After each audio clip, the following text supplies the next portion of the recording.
All right. Welcome to Talking Investing. Welcome, everybody. Hello, Edmund, Sour Melon Gaming, Ray, Barry.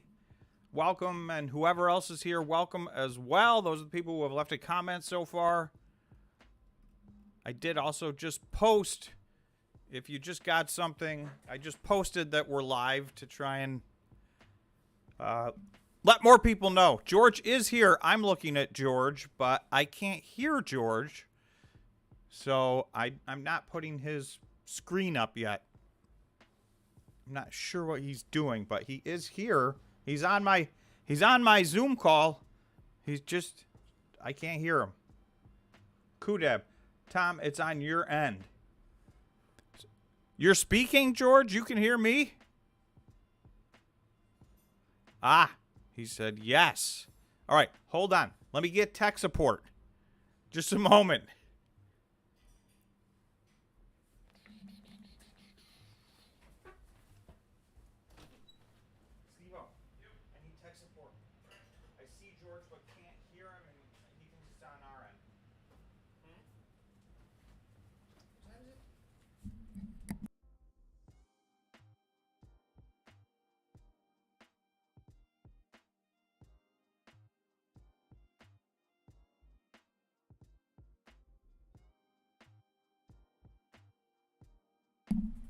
All right, George, give us a testing. See if we can hear you.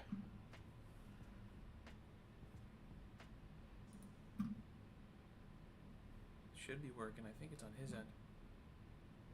Can you check and maybe he's muted? Are you muted by any chance? Because I got tech support here, and it seems like everything is correct on our end. Sorry, everybody. We'll have this worked out in just a second. Hello to everybody. Hope you guys had a good week. Oh, I think George just left and he's going to try and come back in. Can you hang for 5 and just see what happens? All right, we'll keep going without him for the moment. And obviously, I'll... Aha. Can you hear me now? Yeah, how about you? Oh, yeah. Perfect. We're in. Okay, good. All right, so I'm putting George's screen up. Hello. Thank you. Tech support. I had it on my computer. It was easier. Let's see if I can get a good spot. There we go. Shazam. Welcome. Hello, Organic.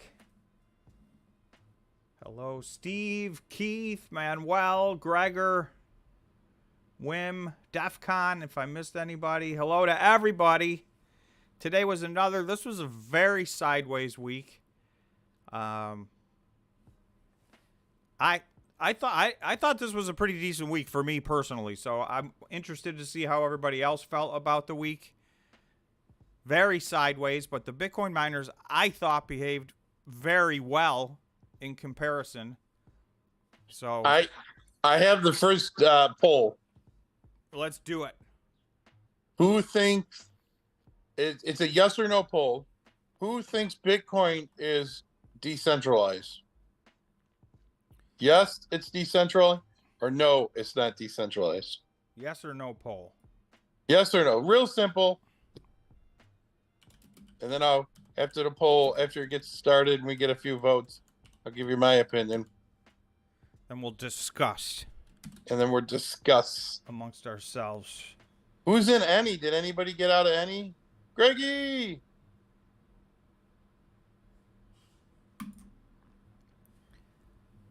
All right, let's see. Sideways is better than straight down, said Mark. That is for sure. Hello, Sanity's Eclipse. Welcome. Hello, Sanity. See, that's why I don't say hello to Sanity, because I'm never there. You don't even visit from time to time? No, don't even visit. You want to know what I did? I got ready for the stream and I fell asleep. Oh, nice. Well, you woke up in time. I think I got us on here 2 minutes late. I was updating a chart, and I didn't quite finish, but I was like, I'm 2 minutes late. I got to go. So who's ready for Bitcoin to go parabolic? I feel like everybody is ready for that. Although there may still be some people hoping for a pullback to get some more buying opportunity. I feel like every day that's what I feel like right now. I can't lose. If it goes up and then it goes up and we made money, and if it goes down, if it goes down enough, it's a buying opportunity. The sideways stuff, I don't do a lot of buying in this environment. I did do a few moves this week, but it wasn't a big week for buying and selling for me because of all this sideways activity. But there was some volatility. If you played it just right, there were some good moves to be made. Thoughts on Tether buying Bitcoin? That's a good question. I'm still trying to figure out what happened to Any. Yeah, Any got wrecked. We'll pull up their chart in a minute and we'll go through Any.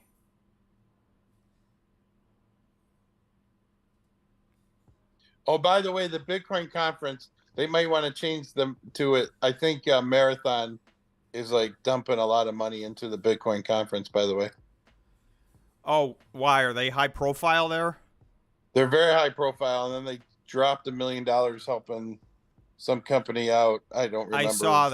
I saw that. They're helping the developers. So that we skipped the Bitcoin conference.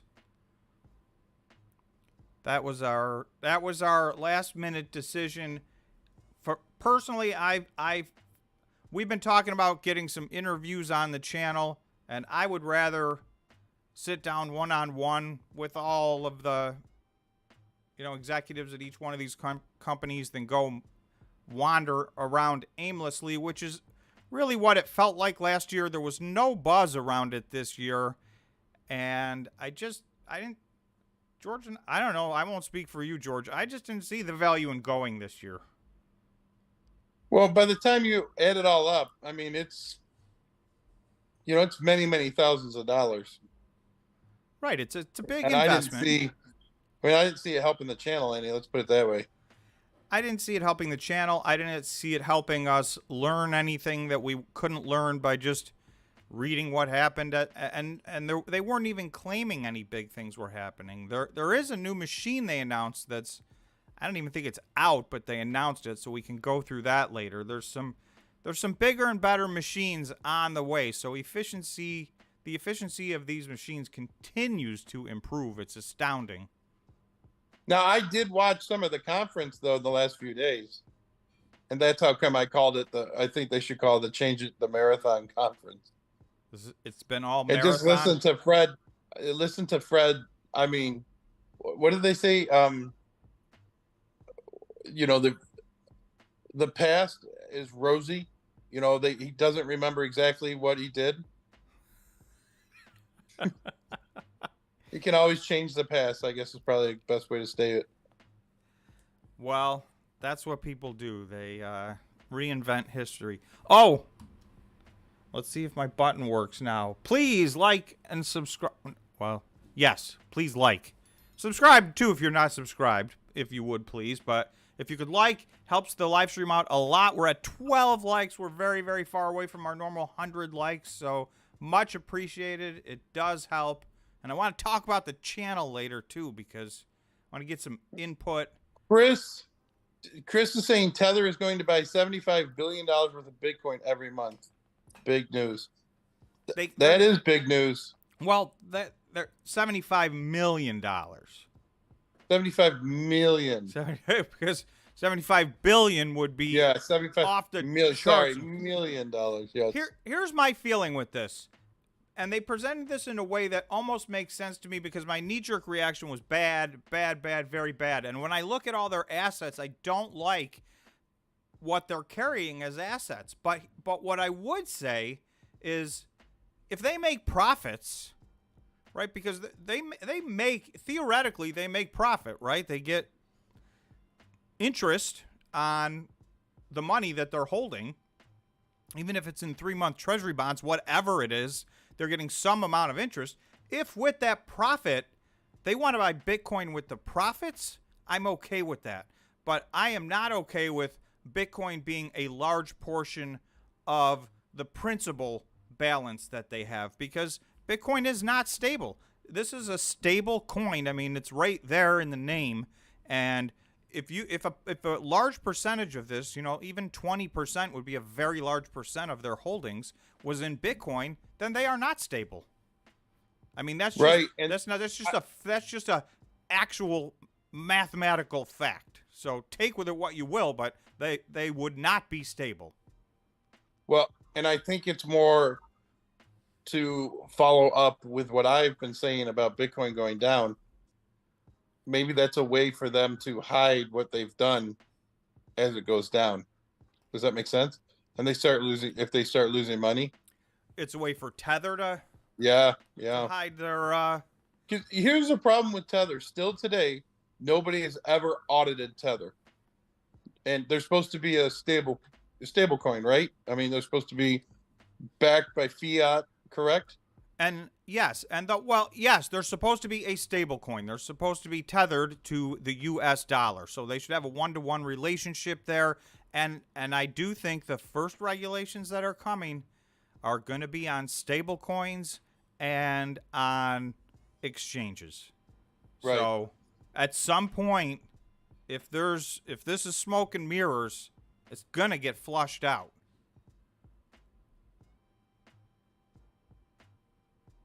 Yeah, I mean, it sounds like very good in the beginning, but when you start to really think about it, it's not what Tether was set up for.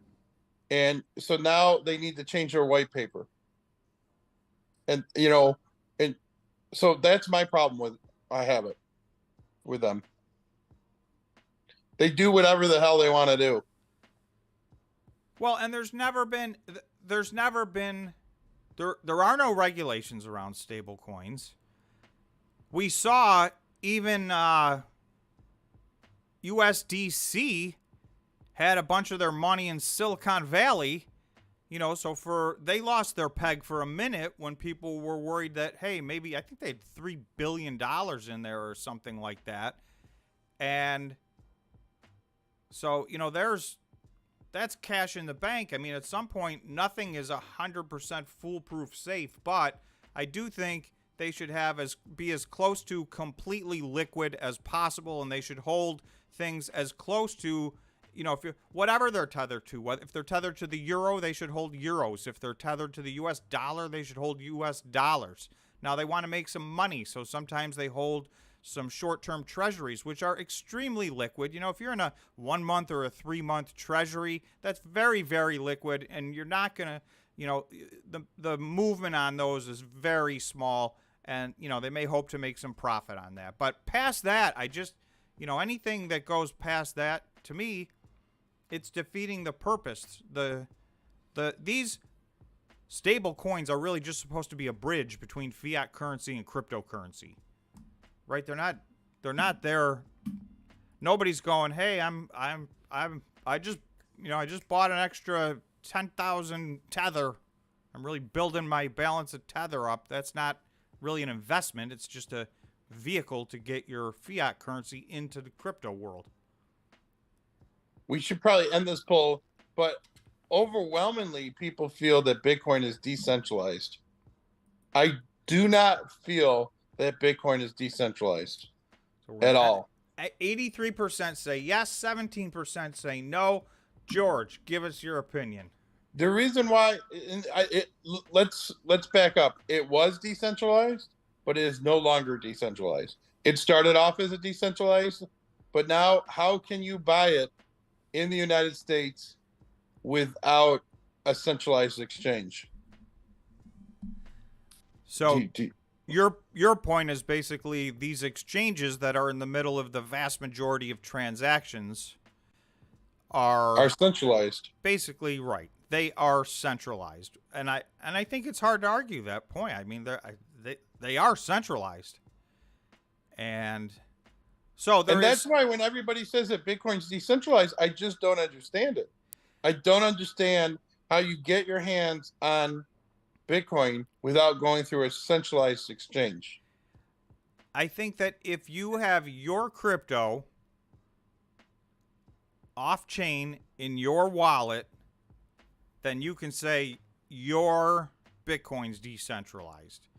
That doesn't mean that the transactions of Bitcoin are decentralized, though, because right now I'm thinking most people would agree the vast majority of transactions are going through these centralized platforms. I mean, even the Lightning Network, which is on Cash App, that's all centralized. Right. Yep. I think what Bitcoin was founded for and how they've unfortunately put us into this little digital box, so to speak, that they're just not decentralized anymore. Because do me a favor, take your Bitcoin off an exchange and go use it, and all of a sudden 3 years later you're going to get a knock on the door. Well, And I would imagine they're going to say, where are the taxes on this? I think that if you take your Bitcoin off chain and you're holding it as a store of value over time, the actual Bitcoin network itself, I think remains decentralized, but the transacting of Bitcoin has gotten centralized. So it is a nuance. This was not the vision of the original white paper. There's no doubt. And I mean, I guess you can still trade it. I mean, you can still get it wall to wallet. So Robert Anderson is saying there are plenty of places that you can buy Bitcoin from people around you. Exchanges just make it easy, but you can still buy Bitcoin with ease. So if you're buying, and I think there are people buying off exchange and going wallet to wallet. It's just that I think everyone would admit the majority of the transactions are happening through these exchanges now. Binance, Coinbase. Can you, and Robert, not that I'm not picking on you at all. Can you tell me where this is that I can buy this off exchange? And then what guarantees do you have that you're going to get Bitcoin?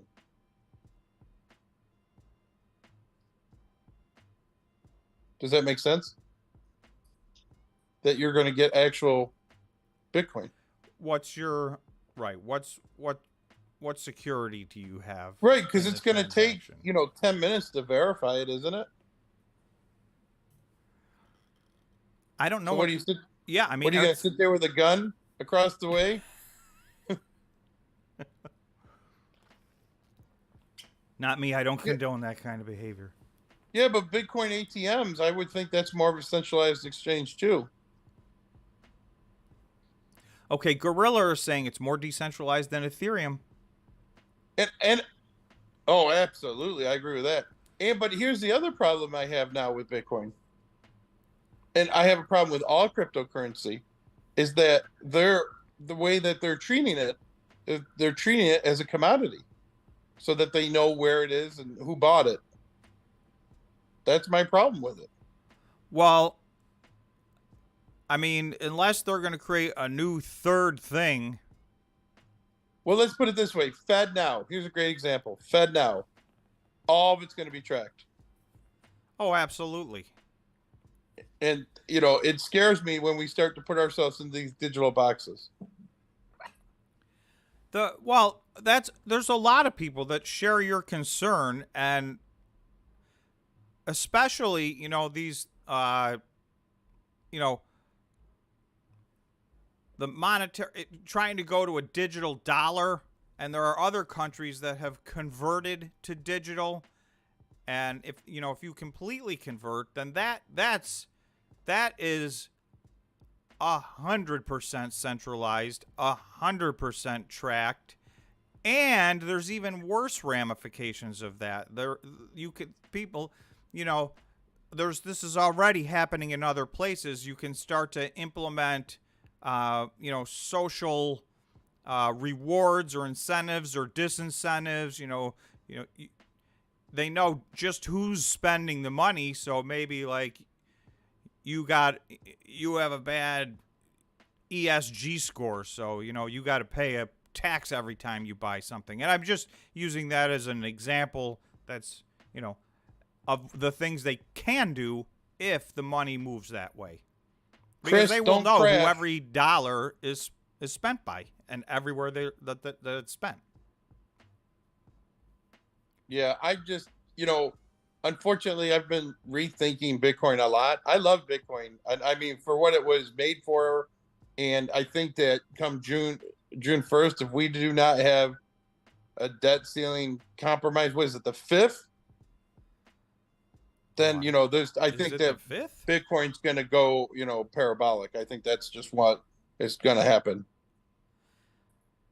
So you're thinking In the US if this about the thing debt ceiling. explodes, if the debt ceiling does not get resolved, and which would cause essentially a default on our debt, the Treasury's running out of money. Right. If that happens even for a few days, I do think there will be chaos. And Edmund said, sorry, but this is boring. I agree. It's very boring. So anyways, where is Bitcoin now, Tom?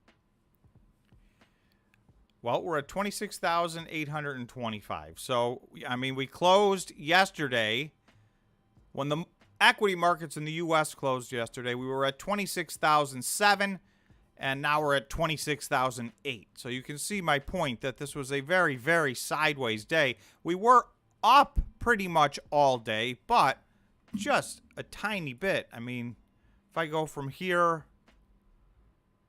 to right now, we're up 1/3%. Now, we spiked here for just a minute. Things looked like they were heating up, and that was up 1.72%. But for most of the day, we were under, we were up less than 1% for most of the day, between 1/3% and 1% most of the day. We did have this one, it ran up and then it ran down. This might have been Jerome Powell. I know he spoke today, and that usually this is what I call the Jerome Powell pattern. Two candles right next to each other that extend in different directions, and then it all washes out right back where it started. Yeah, we got to do our poll, 25 or 30. What'd you say, 25 or 35? Or 25 or 35? You want that to be the next poll? We got it. It's been our normal poll for weeks now. It seems like it's been like 6 weeks. It has been. It seems like that because it has been. We've been stuck in a range for a long time, and I'm gonna zoom out. I'll get the poll up and then zoom out, and we'll discuss. I'm okay with this because previously, when what follows this is something good. Now that's no guarantee, obviously.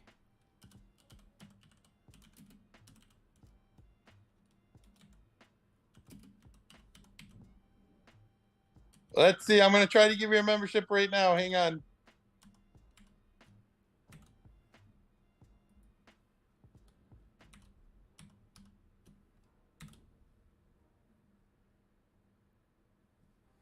Let's see if you get it. 10 gifted 10 I memberships. went for you for Ryan. I went for Ryan. Let's see, Ryan. Very generous. Ryan, you got one. Nice. Thank you to George for giving 10 memberships out. So there's a lot of info waiting for new members already there. And I got a couple that I'll be doing over the weekend getting to the members only as well. So we've been getting a lot of activities, and our members only videos are starting to get a lot of views. So that's encouraging. I hope everybody's enjoying those and getting something out of them. We did an any members only video this week, so a lot of people had some questions about that. George, you were asking me about it today, so we addressed that on our members only video. I'm going to ask this poll question. How did I miss you, Chris? I can't believe you didn't go. You didn't get it. So Bitcoin's next move, this is our standard issue question. Is Bitcoin going to go to 35 next, or is it going to go to 25 next? I'm still saying 25, by the way, everyone.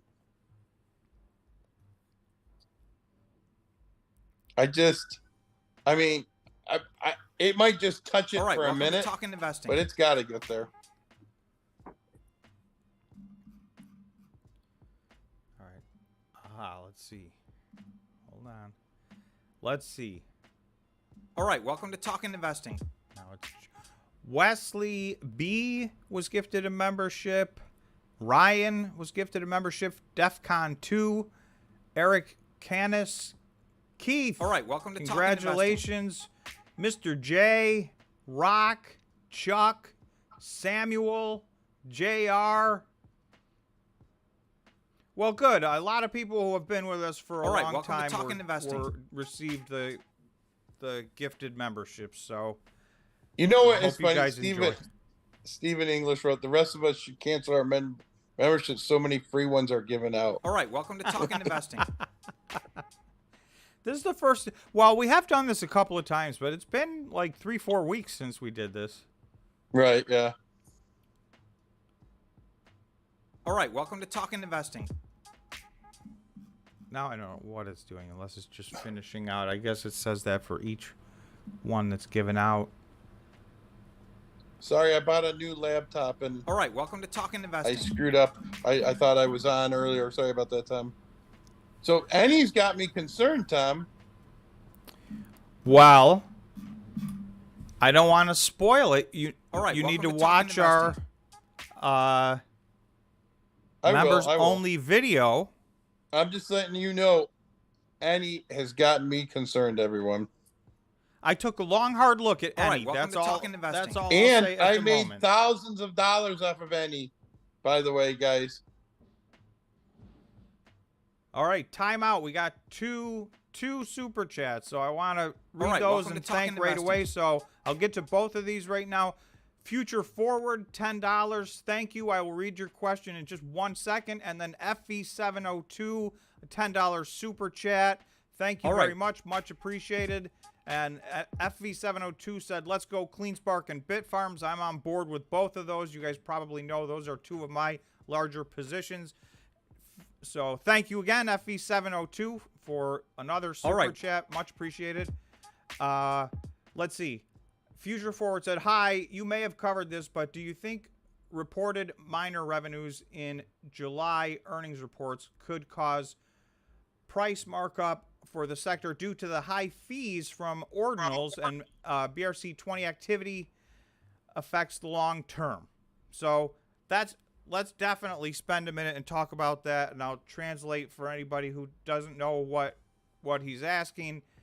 Then we just got all the first quarter results, and they were,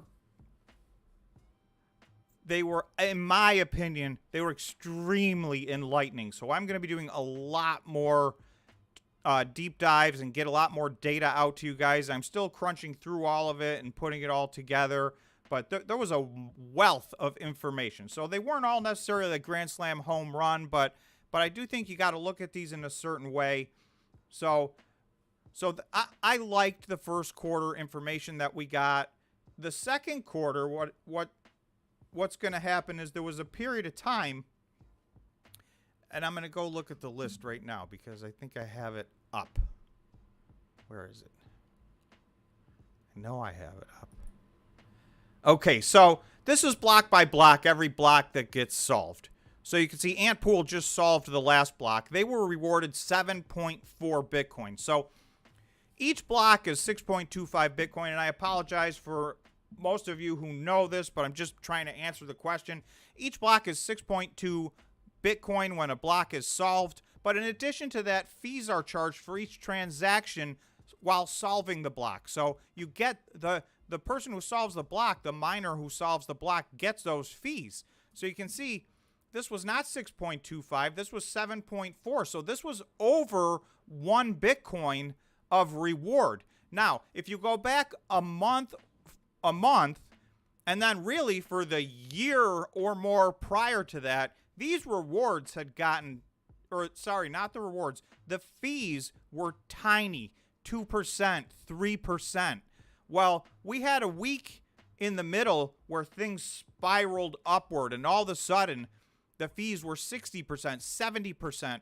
There were 5 blocks that I found where the fee was over 100%. So now, whereas, a month earlier you were mining a block, you were getting 6.25 Bitcoin for mining the block and maybe 0.1 Bitcoin in fees. Well, for a while there, that 0.1 Bitcoin was turning into 4 Bitcoin or 5 Bitcoin or 6 Bitcoin or 7 Bitcoin. So there are an awful lot of people whose May numbers in particular, because this occurred in May, and you can see it's already dialed back a little bit, but I will tell you, even as it dials back to these 6.9s and 7s, this is way, way higher than it was, you know, for the year and a half before that. So triple quadra is 3, 4, 5, 6, 7, 8 times the fees. Now, it's nowhere near the, you know, from 0.1 Bitcoin to 1 Bitcoin, that's a 10x. From 0.1 Bitcoin to 6 Bitcoin, that's a 60x in fees. So that's what was going on for a while. So there's going to be some spectacular May results. June, I think, you know, we're already seeing it tamper down a little bit. I don't ever think we're going back to 1 or 2 or 3% fees. I think some element of this will exist, and it will ebb and flow a little bit. But if it, you know, if 2 or 3% turns into 15% or 18% or whatever the case may be, this helps big time. Particularly, remember, that's going to double. At the halving, that same fee won't be 2%, and 2%, it'll be 4%. Or if it's 15%, that's going to then be 30% because the reward is cut in half. So this will make a difference going forward. You know, I don't think it's going to be a game changer, but I think there's going to be a lot of people that's their second quarter financials look a little skewed better than maybe they really were. But I think it will all even out. And, you know, it was about a week, I would say, that things were way up there, and it's already... I'm hoping this is the new normal. I'm hoping we don't go back to 6.4, 6.42, even 6.6, 6.7, 7.4, 7.4. These are much, much, much healthier. It does help. Every bit helps these miners become profitable, right? Because all that goes straight to the bottom line. Because they're doing the same exact thing. They're just getting higher fees for it.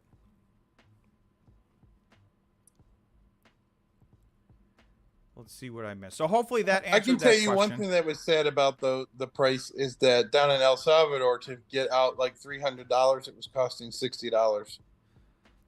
That's absolutely brutal. For people that were using this on-chain and paying the fees, like you got to use the Lightning Network if you're spending your Bitcoin to transact. Otherwise, you were getting crushed on this. That's very true. But if you wanted to change it to fiat, you know what I mean? Right. So thank you again, FV702 for the super chat, and thank you, Future Forward, for the super chat, and I hope that answered your question. Much appreciated. Alex is saying mass exodus of Bitcoin, 2.3 million. Bitcoin leaves exchanges as balance plummets below 12%. Binance holds roughly 3.5%, 686,000, while Coinbase holds 2.3%. James Von Stratton, May 18th, 223, 1030. So, I mean, mass exodus off of the exchanges. So, to me, that's bullish.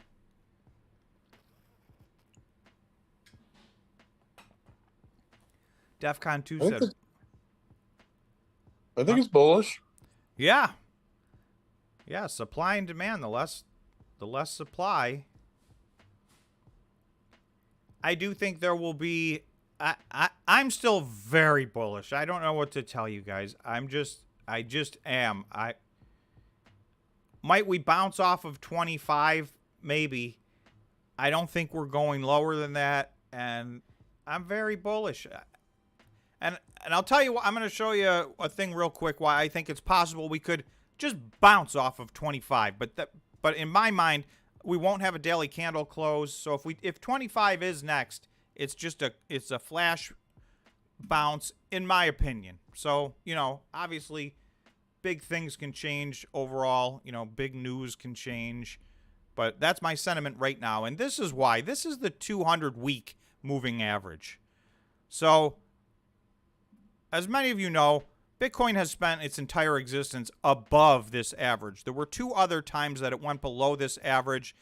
for extremely brief periods of time, like a day, a week was like the all-time record.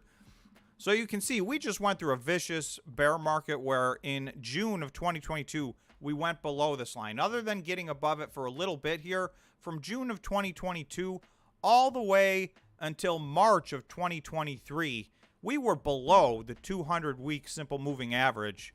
And that has never, ever, ever happened in the history of Bitcoin. So this was an extreme, in my opinion, an extreme crypto winter, because nothing like this has ever even close to happened. And since we moved back above it, we haven't been below it. Now, you will notice we did candle wick, and this is on a daily time frame. So about a week ago, we candle wicked below this, but we closed way above it on the daily time frame. So 25,000 would be way below this.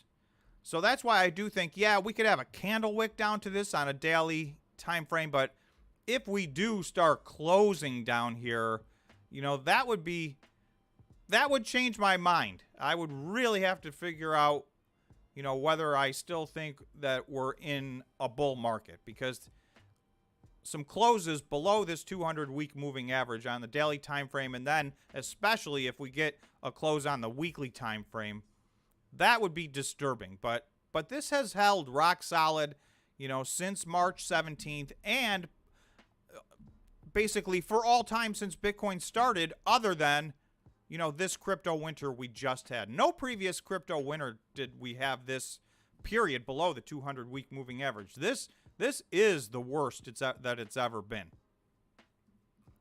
So this is a key line I'm looking for, and I know a lot of people are looking at this line. What's happening to George right now? Sorry, I gotta get a charger for my phone or it's gonna die. Oh, good call. Good call.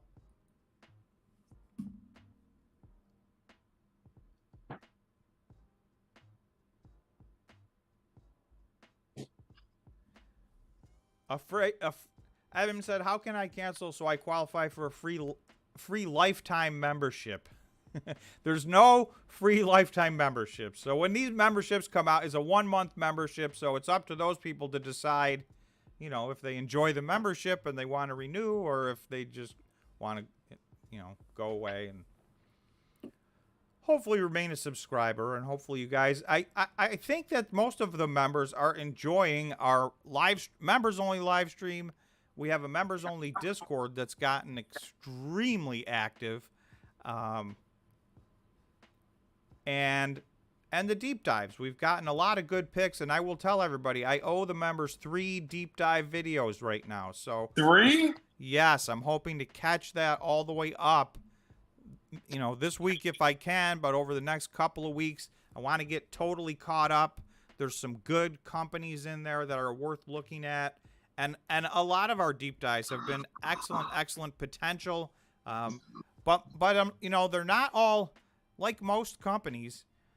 We're not looking at things that are, you know, hey, is this going to, although we did just have one have a big jump, most of these are longer term plays. And that's, I feel like that's what this group is. And I know there's a lot of people that in addition to that, they do some swing trading. Some people even do some day trading. But I think this core group mostly is a buy and hold group. Maybe I'm wrong. Maybe that should be our next poll. Are you guys buy and hold? Are you swing trade, day trade, all of the above?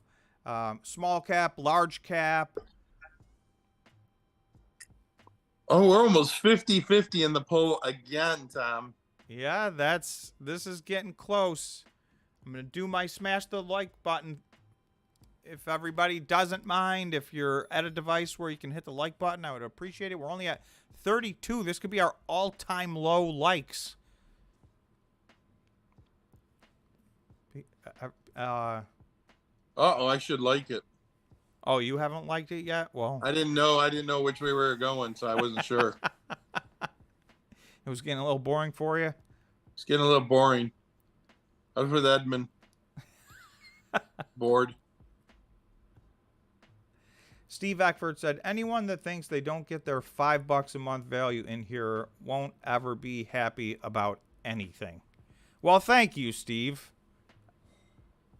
I guess I can infer that you feel like you get your $5 of value. Yeah, I mean, I keep the membership. We keep the membership at a very low number, but trust me, something is better than nothing when YouTube revenue is non-existent at this point. I don't know what they're doing, but Really, it went down that much, huh? it's ludicrous. It's ridiculous. So, not that that's any of your problems. I trust me, and I'm not trying to be a whiner, but You're a whiner. Freaking boomer whiner. I mean, we never made any money on this channel, and now you know, it's a half or a third of what it was. So, Is it really down that much? the memberships are the only thing keeping this at any number that's even covering costs. So, it is appreciated. As much as I love doing this, you know, it does take me 60 hours a week. I was going to say, how many hours does you think a day you actually put into this? I run a whole nother company. I mean, I run a company and I don't really like follow stocks at all. Right, I'm George. more food ad man. Yeah, George has a bigger thing going on that's going to tie into everything that we're doing here. And obviously, he's an integral part of the channel and he's a part of the live stream, but he's not the research guy. Although, George, I will tell you, you probably spend more time than you think researching cryptocurrency. Yeah, I love crypto. So that's probably a number that's, you know, a considerable amount of effort and energy. Well, I'm trying to find. Here's the thing that I guess people don't realize is that one of these coins is going to 1000x, and I'm just trying to find that one coin that's going to 1000x, and it's not going to be a one in hope. It's gonna. So what we have a theory that it makes sense to invest in 10 coins, a sizable amount of money that has a chance of doing 1000x. Right. Even if one of them 11x's, you're ahead. Right. So if you know, if your research pays off and we pick 10 coins that have, you know, a legit shot of doing well, that should be, and like you said, when one of them takes off, and 1000x is how, you know, there's people that's all they did. They got in one of these coins at the right time, 1000x, and now they're done for life. So I wouldn't make that your business model or your plan, because you could also win the lottery. There's a lot of ways, but you know, those things are not to be counted on. I think it's what they're used for. What the crypto is actually used for is another thing that we look for. I mean, it's if they're just like, oh, it's because it's a pump and dump. I'm not interested. It's shitcoin. You know what I mean? Who's interested in that? And that's the vast majority. But you're right. There's a lot of these coins that do have a fundamental use case, and some of them are going to be. There's going to be winners in cryptocurrency. There's going to be a lot of losers because there's so many coins and tokens. You know, there's 20,000 or more coins and tokens. In my mind, 97% of those are garbage. But that still leaves a lot of coins left over that could be extremely valuable. And I shouldn't tell anybody this, but anyways, we're doing our own coin, but I won't tell you the name of it. But I've already done one. And of course, it's the poop coin. Yes. It was just a joke, but it's there. People can go mine that. Am I wrong? No one has, but yeah, you can. It's 100% done, and it's on the same network as Bitcoin, by the way. It's a BRC20. I wanted to do it just to see how complicated it was to do. You know, to set up the whole mining protocol and the reward protocol and, you know, just everything. It's very interesting. And the coding isn't that hard or that complicated, honestly. Yeah, that was more a test run for the couple of bigger ideas that you have ahead. But that coin does exist. We should just for fun put a link on one of the videos and people can go check it out. Yeah, I just find it interesting. So the whole that's why I love like Bitcoin, and the premise behind Bitcoin makes sense to me. But I mean, the thing that's kind of scaring me now with Bitcoin is bricks. Because if people thinks, I just don't believe bricks is going to work. I think bricks might have a period. It might do well for a period of time, but I don't think it's going to last. I think it's going to be like a meme coin.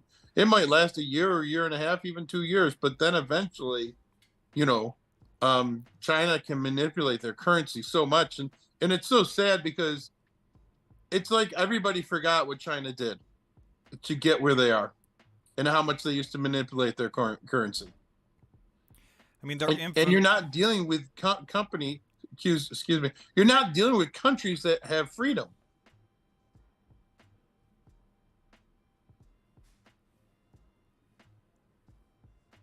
All together to make my coin. So there's many ways to make coins now, by the way. The proof of stake isn't that the easier one than the proof of work? Yeah, and there's validators out there that you can just make them, and you can do it for as cheap as $1,500. I think I spent like maybe $4,500 altogether, so it wasn't a ton of money. But I only have. Hang on, let me look, and I'll tell you how many coins there are. I stopped because I got nervous with what the SEC was getting ready to do. All right. By the way, the person named C is, I think, calling us boomers and laughing at us. oh really? Oh, I'm not a boomer. I don't know in what context that is. So maybe because I called you a boomer. Please elaborate. Tom's not a boomer. We're Gen Xers. We're Gen X by the way they define it. I'm not a boomer. Many years. Not that there's anything wrong with being a boomer, but neither one of us are boomers. That's like one of the biggest insults now. I don't know how that became a thing, but that's like the go-to, like, kids. Not kids. My kids are grown up, but people that age, it's like boomer. But they also know that gets me, so they call me that on purpose, even though that's why I do it all the time too. I know it gets you. I shouldn't let it bother me. I get all these horrible hate comments on the YouTube channel, and I don't care. But somebody calls me boomer. That one, for whatever reason, that one really gets me. So, Tom, would you invest into any of these miners right now? Would I? Absolutely. You don't think they've peaked?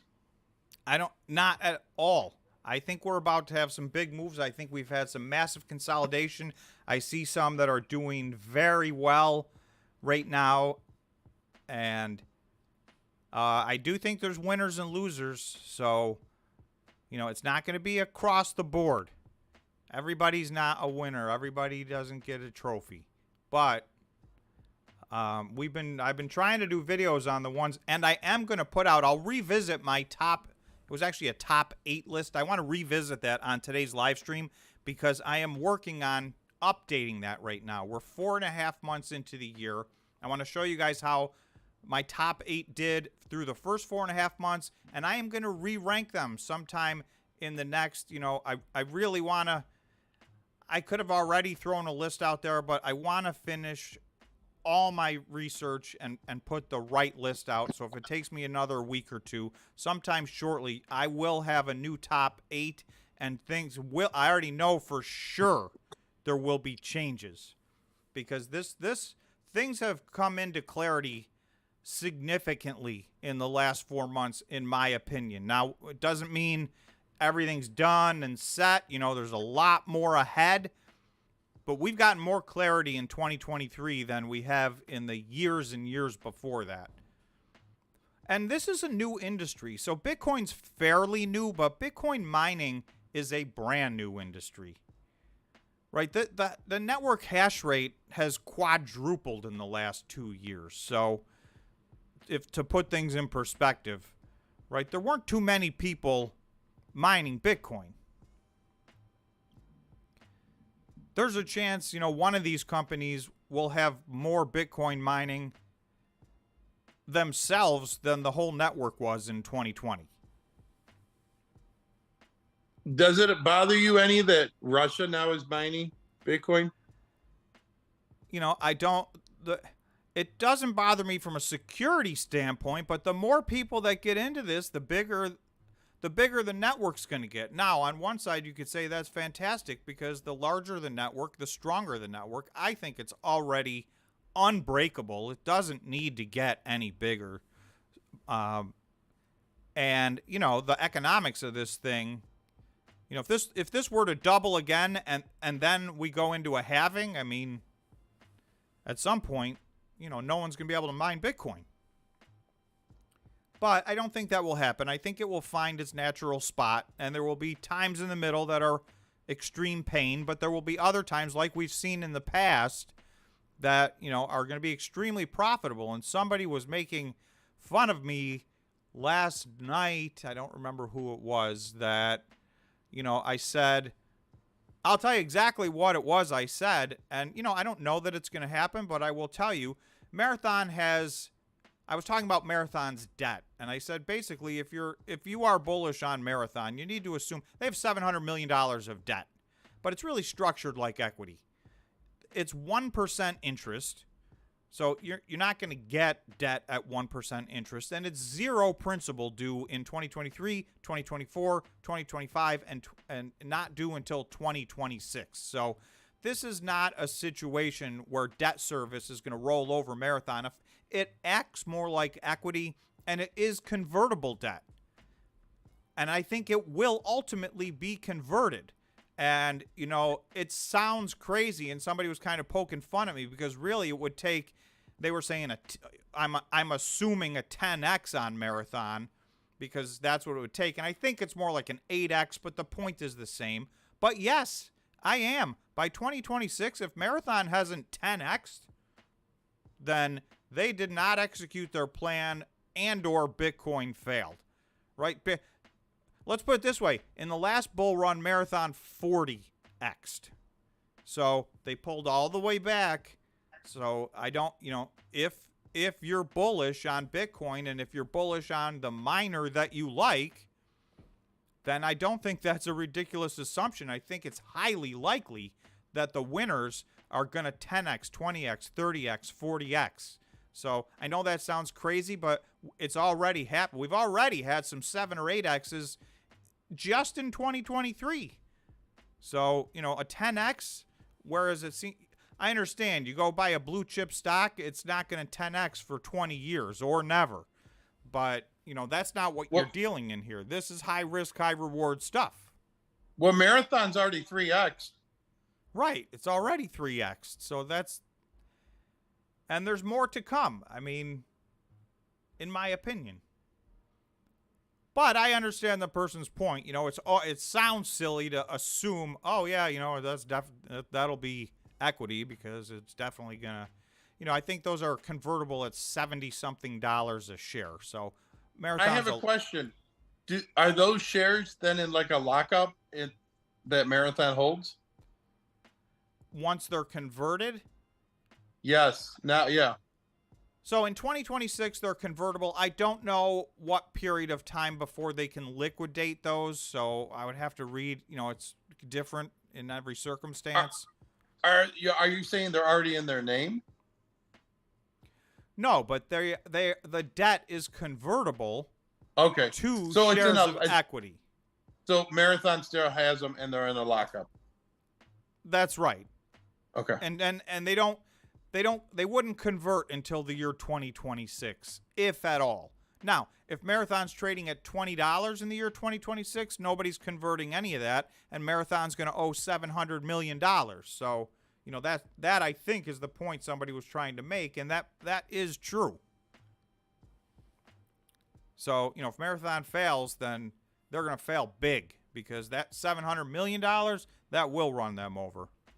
Gary asked this question. Why has Marathon only been mining less than 5 exahash of their 18.5 exahash the last 3 days? They have a growth margin of 65%. Why do they curtail or not give a reason of why they continue to curtail? The the $700 million question right there. Every time, it feels like banging your head against the wall, because I did just do a video. Marathon's first half of May was unbelievable. They were minting Bitcoin at record pace. And sure enough, as soon as I put that video out, like the next 3 days in a row, they scaled way back.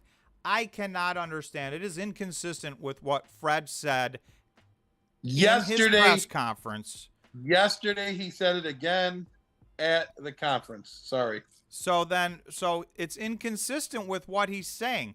They should not be curtailing, now, if there's some extreme weather and they're forced to curtail to some extent, but I cannot believe there's that much extreme weather causing them to massively curtail, right? It's still only May. So if they're already down to 5 exahash because of weather in May, then June, July, August, September, they're going to be in deep trouble. But that's not the reason. Something else goes on. This happens to them. They have spurts where it's like they fall off the grid. And I don't have a good answer for that. It is concerning. Preventative maintenance. You would think they would do a smarter way to do preventative maintenance and take down only like an exahash at a time. I think an exahash is what, 10,000 machines, Tom? One exa, if you have the S19 100s, then yeah, 1 exahash is 10,000 machines. It's about 10,000 machines. So I mean, you wouldn't think that they would take off, if they're 18, so it'd be 13.5. So they took off 130,000 machines roughly. Right. It doesn't make sense. It does not make sense. I don't know what the answer is. And Fred didn't. They just had their quarterly press conference, and he did say on the press conference, he thinks they should maintain a 67% gross profit margin. So even if, that ebbs and flows and sometimes are better than others, I wouldn't think that at 67% overall, I can't believe that there would be spikes where they would just have to shut it all down for days. I could see a day. I could see a day. Even a day is disturbing to me, unless there was a specific event on that day where you could go, oh, they got nailed with 20 inches of snow, or they got the flood or some extreme event. But it's day to day is business as usual. The grid's the grid. And not only that, you would think they'd have insurance too for this. You know what I mean? A business interruption insurance, BOP plan. Yes, business interruption potentially, but when they choose to curtail for these reasons, just because they're not being efficient, I mean, that's what this feels like. And until they can give us an answer, now I was very encouraged, and I still think even with what they're doing, I think they're going to mine over 1,000 Bitcoin in the month of May. So, May is not going to be a loser, but even inside of that giant win, that's the best month they've ever had by far.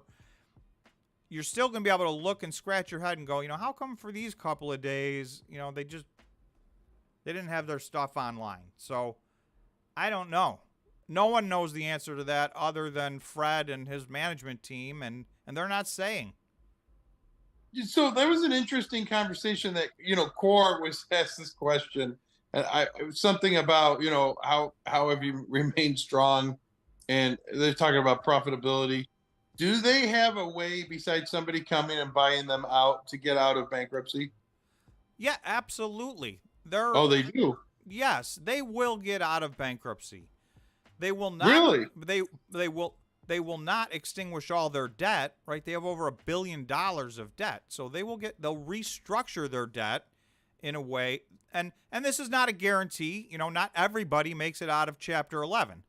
But I do think, with Bitcoin getting so much healthier, and we see they're down, they were down to 14.8 exahash. So they've scaled back. They may be selling machines, whatever the case may be. But their strategy is going to be to renegotiate all their debt. And we've seen 7 or 8 other Bitcoin miners completely renegotiate their debt. So we know, right, these lenders are willing to do so because, from their perspective, it's, either renegotiate your debt and accept reality, or you're probably getting nothing. So do you think that their stockholders will be okay?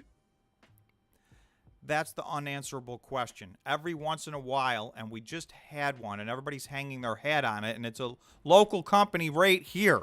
Hertz, is like the great example of going into Chapter 11 and coming out like a monster. But that's not what normally happens. So that is the exception by far.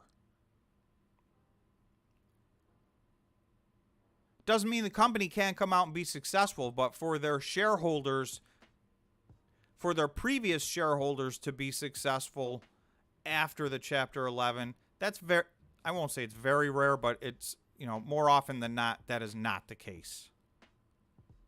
Now, the stock's already down 90-something%. So even as it's up, it's up from 4 cents to 35 cents, but it's down from $15 to 35 cents if you look at it the other way. So, if you're buying stock now, you may end up a big winner when they come out of Chapter 11 because it's already been punished.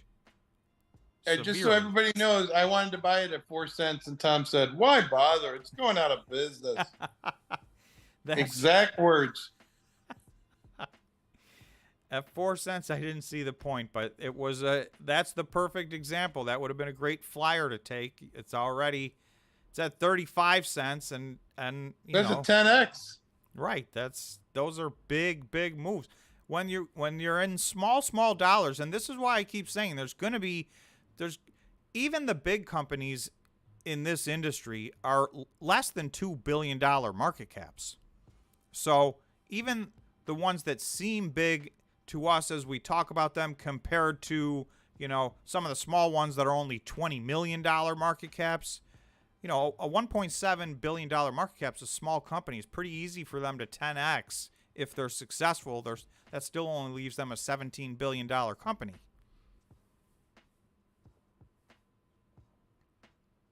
It always brings me back to NE, by the way. I know. You members watch the NE video. It tells you why their price is plummeting. I'm trying to read the comments. I jump in the middle and I'm just confused because conversations are happening. Oh yeah, there's a big conversation. You don't even want to get into it. Leave it be. Yeah, leave it be. All I saw was somebody said, "Keep those dudes to yourself." And I have no context for that statement whatsoever. Oh, that was something to do with Marathon, I think. Oh. All I know is I have never seen a poll so evenly split before in my life. You know that? I think we should call it. Yeah, I mean, it's basically 50-50. So right now at 71 votes, we have 54% 35K, 46% 25K. So I think I think that's as close as we've ever come. Yeah. Most of the time over the last however many 6-8 weeks, 35K has been a runaway winner. But there have been a few times where it got close. Actually, there was one time where 25K flipped into the lead. But this time, it's virtually a tie, but 35K squeaks out a victory. Pull over. And hello, Bitcoin rules. I know it's a little late. You're probably not here anymore, but hello. Nate said, "I'm loving Bitfarms' recent relative strength." I totally agree, Nate, and I think people aren't paying attention to that. But I do think there's some. They've shown very strong action, in my opinion, and I am still expecting that jump to, $1.50, and we'll see. I don't know about the jump from $1.50 to $2. We'll see what happens there, but I think there's a lot of room to the upside. Oh, today was your day, wasn't it? Today's my expiration day. Yes, it didn't make it, did it? So I will tell you, I had 220. Bitfarms, May 19th, $1.50s that I have been buying since they came into existence. So I averaged myself down to 7 cents as a cost basis, but still, that's a couple grand out the window. Did So, you didn't try to get out in between? no, and it did go up in the middle. But Yeah. I've been expecting this run to $1.50, and I really thought it would happen by now, but Bitcoin has now all of a sudden, and I'll zoom out to the 1 day, and this is the problem with options. So this is a lesson. And there's lots of ways options are good, and I know a lot of people make money, and I've made So money. you should have sold them. I should have sold the 150s, right? The guy, somebody out there was on the other end of this going, great, this dummy wants to buy more of these. So if you go to the 1 day, I mean, we had this big jump back in March. We bottomed out on March 10th, right? We can't even see that. So we bottomed out on March 10th, and we had a big run up. And this was not the bottom, which was in November, but even from there until April 14th, middle of April, that was a 58% run up. But since then, we've been down and then sideways. So at some point, I'm expecting to create a higher high off of this $31,000 mark we got in April. And, it did not happen. It did not happen by May. And I will tell you, I'm building up August. So that's only 91 days away right now. And I'm building up $1.50 options in August. I also have some $1 options that, I'm feeling much more comfortable, but there's a lot less upside to those. How much are those, Tom? I think they're around 20 cents right now. So if you own Bitfarms, right? Let's say you have, I don't know, 10,000 shares of Bitfarms. You could sell those, correct? You could for $1.50. We're gonna go look at them right now. And you would make all that money, correct?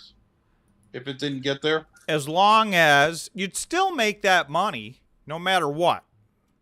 Okay. So, because Edmund, I'm sure Edmund's gone, but remember Edmund's, he was showing us how he bought, he sold. He was selling puts. He was selling cash-covered puts, and he's still doing that. And I think that, and not on Bitfarms. I can't remember which one he mentioned, but it was I liked what he was doing. Oh, Edmund, you're already writing about it, and I didn't even see that. That's funny. Sorry. We really boned everybody this Monday, by the way, Tom.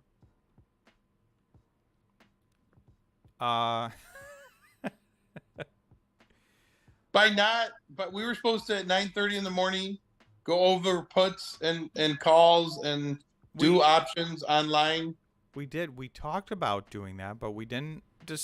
We left it in the air. Remember, we said sounds like the vote was pretty close, so we were like, we'll see what happens over the weekend. We'll put out a message this weekend if we're going to do it Monday morning, because we voted yes or no. Only 20 people even voted, and 11 of them said yes. So it's like, are we going to do a live stream for 11 people? I wanted to do it for myself. Let me go to the... Edmund sold $1 puts for 25 cents. On Bitfarms? Yep. Yeah, see, that's gold. I mean, think about that. That's 70. So you got 75% risk. 75 cents as a risk. But if you think about it another way, if he had bought the shares, he'd have the same risk to the downside, right? When you own the shares, your risk is that it goes to zero. But this way, he's collecting money, and he's covered to a point, you know, if he sold the dollars for 25 cents, that means he's covered all the way down to 75 cents. And, you know, if it goes below that, then he's just got to buy the shares. And he will have gotten this 25-cent discount effectively on that. Now, if Bitfarms goes to 0 in the middle, yes, that's so some people would choose to, and it's probably pennies and they may not be liquid, but you know, if you sold the dollars and bought the 50-cent, there's a spread on that. But a lot, you know, sometimes it's not worth the downside risk. The downside risk that Bitfarms is going to go down below 75 cents, I think that's an acceptable risk, because if it did do that, I would buy more anyway.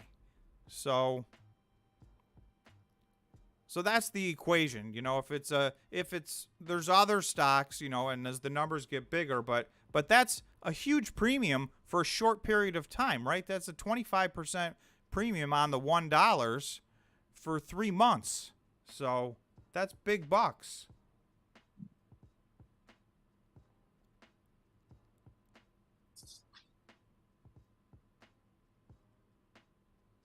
No, I think that's the only way you can really make good money in the stock market.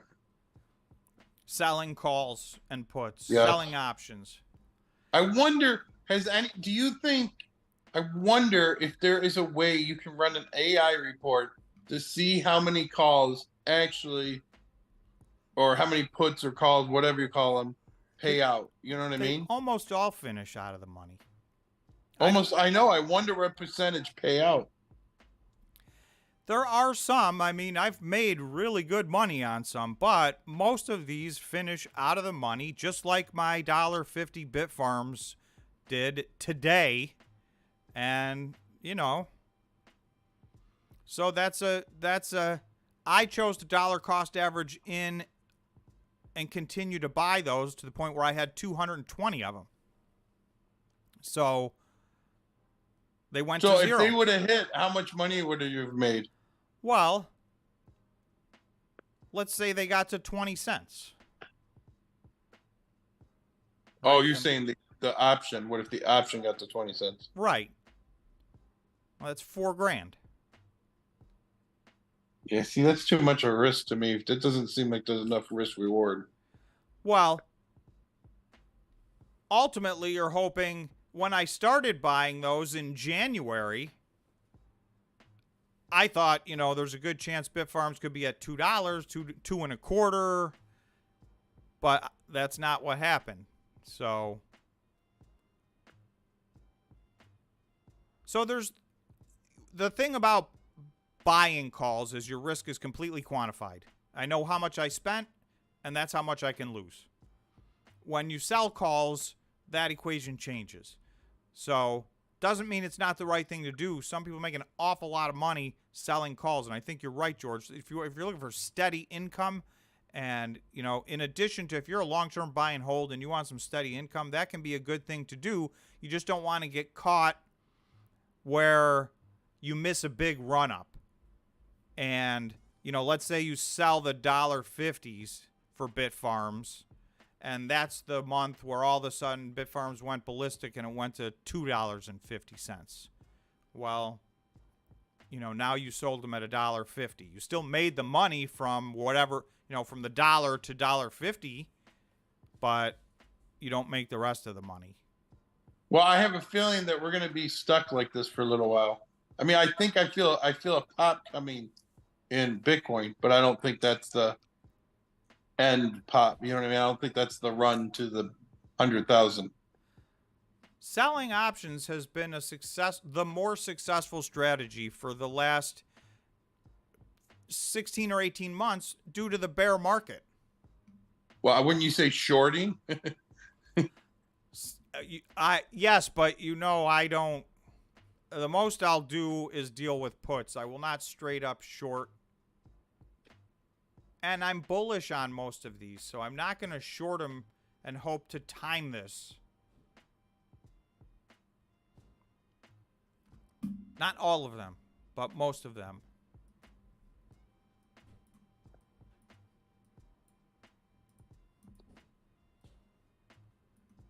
So, I mean, we're still very sideways. We're at just about 26,900.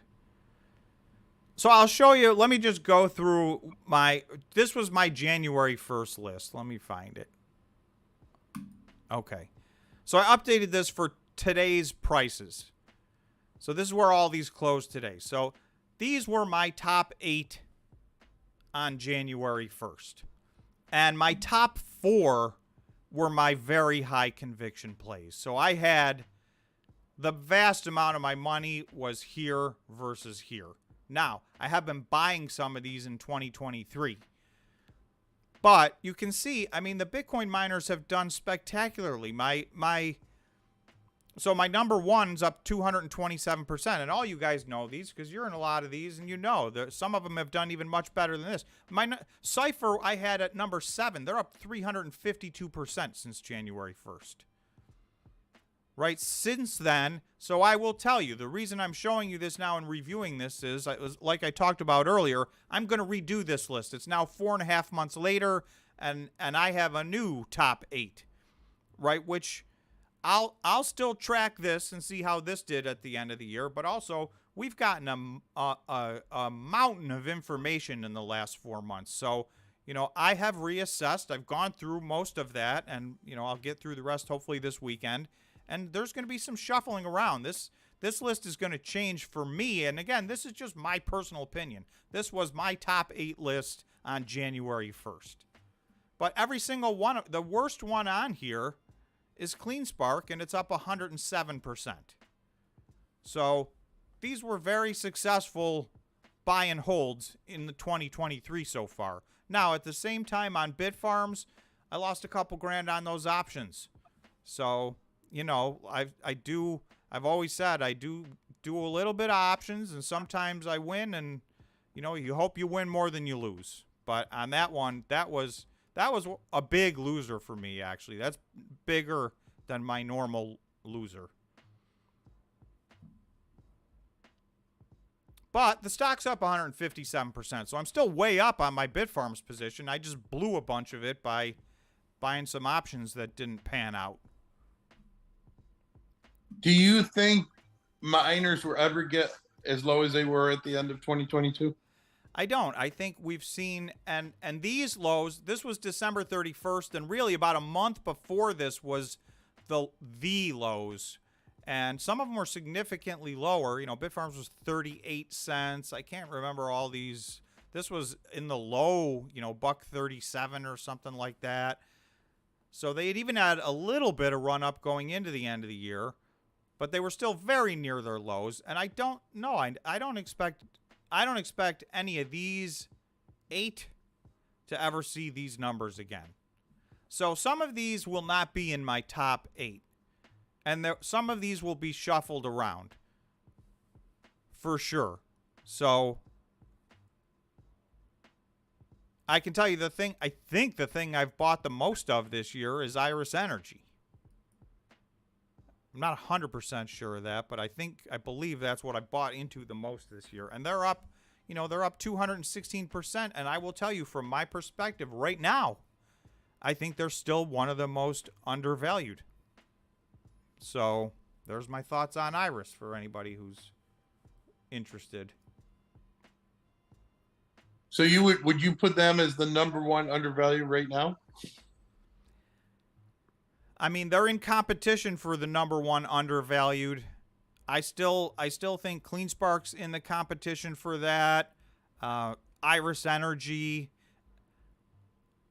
I stand by my original Bitfarms. I think was the most undervalued, and you know, it's up 157%, so that's a nice run, but I still think it's wildly undervalued. So I think people are not getting the big picture on Bitfarms. There was some negative stuff, and it's still sticking on their stock price. But I think somebody mentioned earlier, the action in the last 4 to 6 weeks has been pretty solid on Bitfarms, in my opinion. Did you take a shower?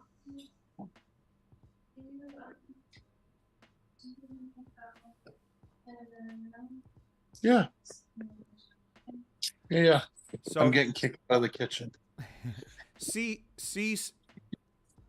said selling calls is foolish in a bear market unless they are short term. So I think that's right. You got to sell short term calls. You don't want to sell leap options in a bear market, but if you're in a bear market, the short term calls, it's more likely than not. In a bear market, stocks are going sideways or down. So it's more likely than not that if you're selling a call, it's not going to reach that price and it's going to finish out of the money and you're just going to make your money. But you're right, it's got to be shorter term. And this is why I'm hesitant to just do a quickie, here's how options work, because there's nuance after nuance after nuance to options. Some things are much simpler than others, but some things can be quite complicated. So, and I know a lot of you guys are, advanced options traders. So for you, it's second nature. But for those people that don't know, it can be very confusing.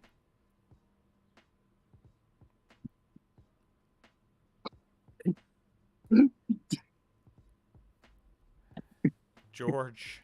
My phone keeps dropping, and I'm sorry, guys. George has changed I gotta get locations. out.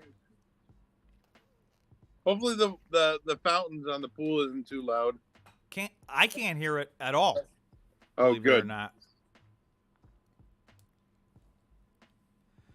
So this is the last.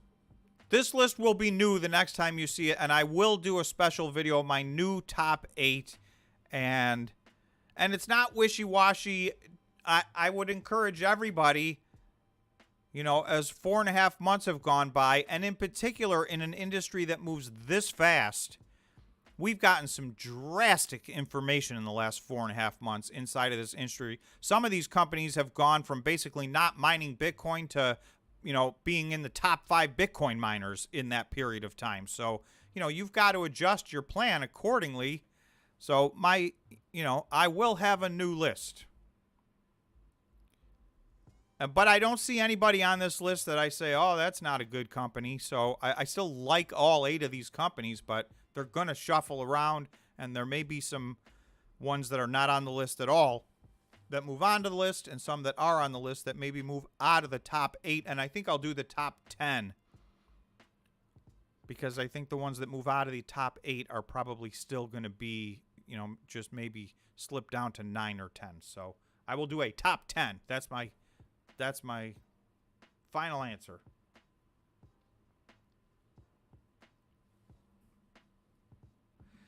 Jay said Cypher's price is...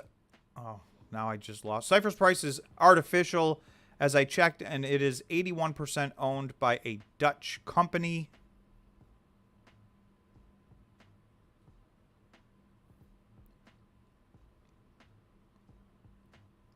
Edmund is saying, which miner has not diluted even 1 share since their IPO?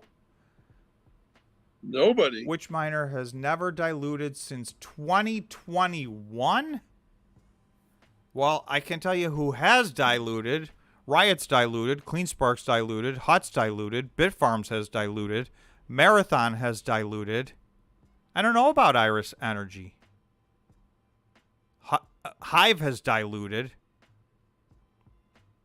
I would have to check these two and see if they've diluted. But did they IPO in 2021? Because, Iris Energy maybe, but Cypher just started mining like 5 months ago. Now, they've been a company for a lot longer than that, but they were mining next to zero for almost the entire year of 2022, never mind 2021. But I would say Iris, Cypher, TerraWolf are the only 3 that I can think of that have a chance that they haven't, done any dilution.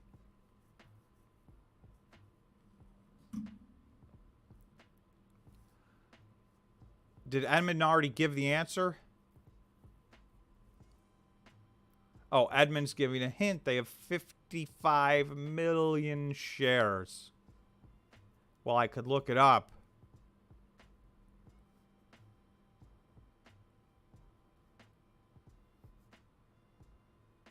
So Darren's saying it's Iris Energy. So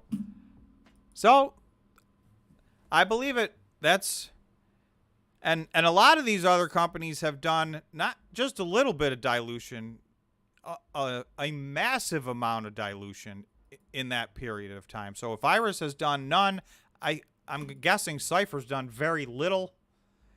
And I don't know how much TerraWolf has done.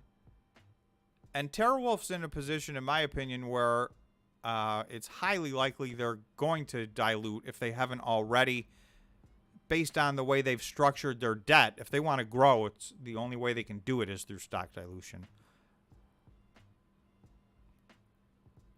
Iris Energy did get to walk away from a massive mountain of debt. So that changed. That was a significant change. I had them at number 6 before they did that. That drastically changed their whole company to something that, and a lot of people said it's not a good look, and it's not. It's like, well, it don't matter if it looks good. It made money. It made them a different company, such that are you still big on Stronghold? I like Stronghold. They will not be in my top 8. But yes, I still like Stronghold. I just bought some Stronghold because they reverse split and they got beat up for it, and so I bought some. Who else reverse split? Gree.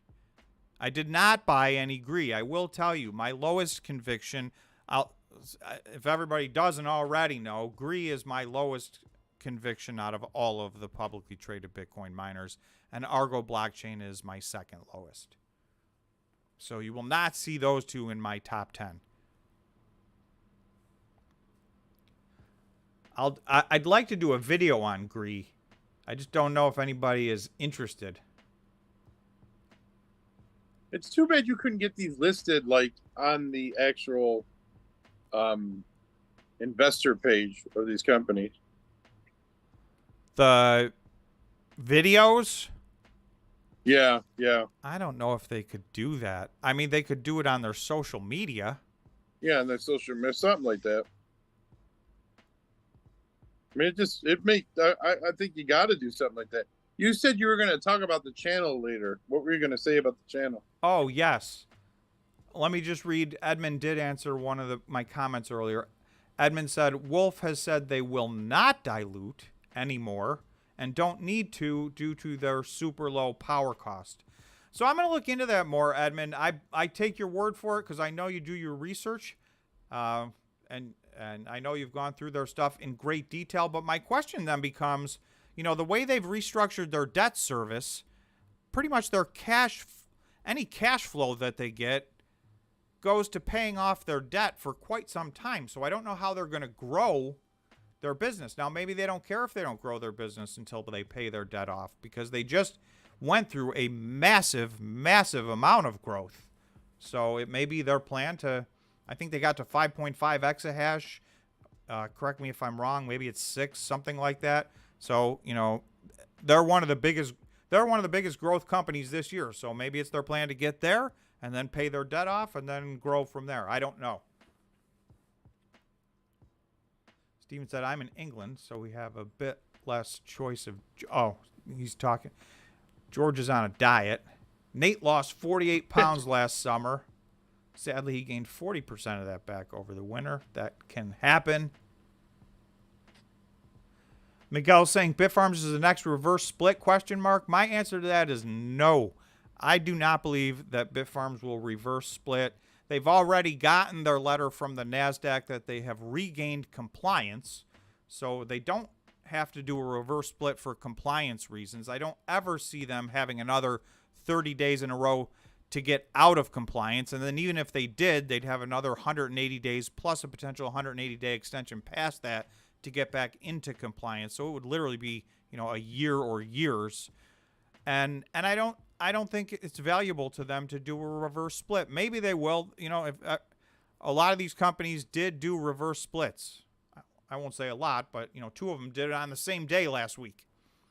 But I do not believe Bitfarms will do a reverse split. And Bitfarms, if you're listening, I guess you guys are going to do whatever you're going to do. But my personal opinion and my 2 cents as an investor is I don't think there's any reason for that. Yes, the channel. Thank you, George.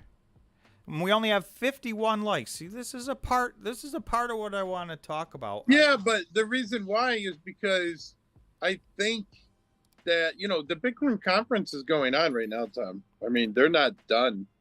So you think we had a good day? This particular stream you feel is in competition with the Bitcoin conference itself? Absolutely. So we're getting a little lower numbers.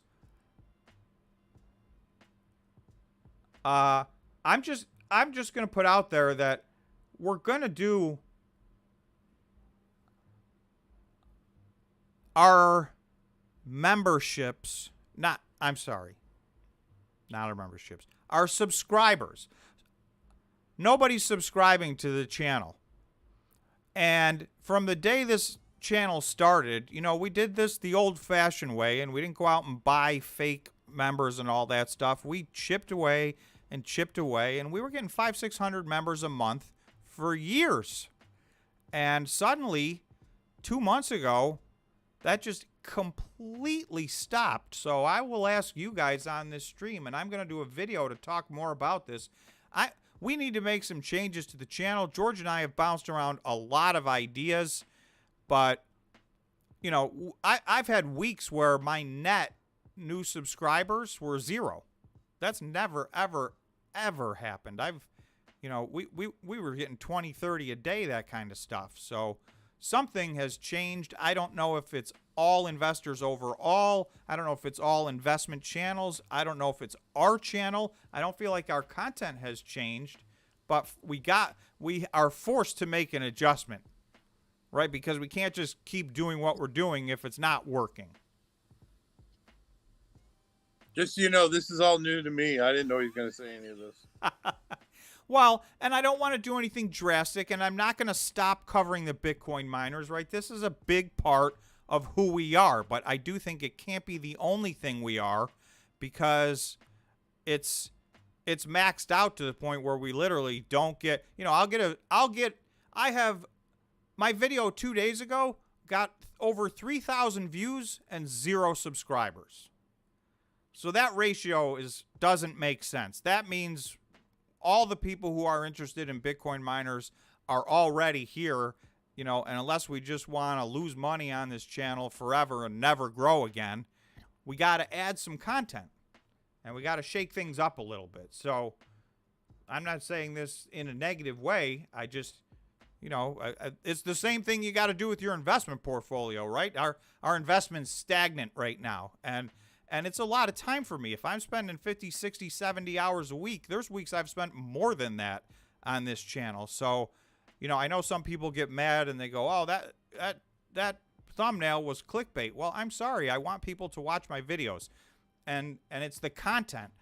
It's the content of the videos that we're trying to do. And I think you guys enjoy it. I know there's a lot of very dedicated subscribers and members that have been unbelievably supportive. So this is not a complaint or rant at all. I want to thank all the subscribers for being subscribers. Special thanks to all the members, because the other thing on top of all that, YouTube has pretty much, their revenue sharing's gone down drastically. So it's not a complaint. I'm just telling you, I'd like, give us your ideas. And George and I have bounced around some different things, and I wanna reach a larger audience so that I can keep doing this on a daily basis, because I can't spend 70 hours a week to make $0. I wonder if it's because you don't have a hot girl. That's from Chris. I'm sure there's truth to that. I have no doubt that there's truth to that. So that may be fair advice. Listen, we got to think about things that are outside of the box, whatever the case may be. If people are more interested in, a more diversified panel, let's put it that way, right? That may include some women. I don't know. Well, I think that, number one, there's not too many people searching, different stocks right now because so many people have lost so much money in the stock market. And then you're in probably one of the smallest subcategories of the stock market, if you think about it.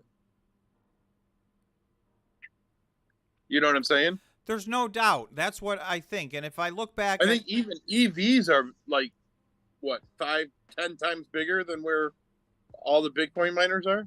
absolutely, if we had gone EVs instead of Bitcoin miners, and I'm very interested in EVs, but I'm not ditching Bitcoin miners no matter what. This is number one. The number one reason is I think it's still the biggest opportunity in the entire stock market. I believe that.